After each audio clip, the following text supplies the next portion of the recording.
Hey, what up, my peeps? Thanks for joining me for today's Daily Dose podcast. Our verse today is from 1 John 2:16, and it reads like this. For the world offers only a craving of physical pleasure, a craving for everything we see, and pride in our achievements and possessions. These are not from the Father, but are from this world.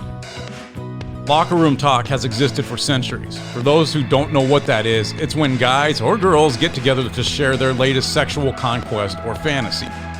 The reason it's called locker room talk is because that's where the conversations typically kind of happen. Think about it. A bunch of young men or women, testosterone flowing, in men's case anyway, competitiveness in full gear, and no one around to listen in on the conversation. So it starts with one, then others join in. They talk about the girl that they desire. They describe, oftentimes in great detail, their fantasy. The other guys listen in and, in their own way, cheer that one on. Then someone else shares, then someone else. I know because I was there in high school in the middle of these conversations. These days, this type of conversation isn't just limited to the locker room. Indeed, these conversations happen in the halls and rooms of dorms or frat houses or basically even workplaces today. These conversations happen in virtual spaces where pictures can be shared of the latest fantasy. It is everywhere. Now, before anyone thinks I'm just picking on guys, I know that girls sometimes do this too, but by and large, it's the male of the species that spreads this type of message. And most guys think it's just harmless talk, some fun between friends. No one takes it seriously.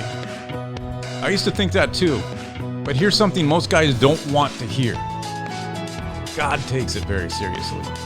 In fact, a large portion of Scripture is dedicated to this topic because since the beginning of sin, lust has been a huge issue. And this verse, written by the disciple John, hammers it home. This type of talk, even those types of lustful thoughts, are not from God, but from the world. In other words, locker room talk is satanic.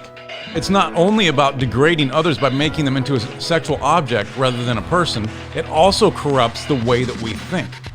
When our mind is saturated by thoughts that are not godly, then our lives become ungodly. So here's a challenge. Man up, or woman up if that's the case.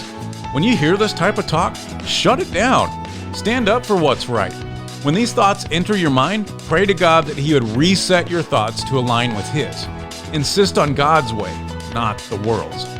Thanks for joining me again today. Hit that subscribe button, click, and share this with your friends. I'd love to have them along for the journey.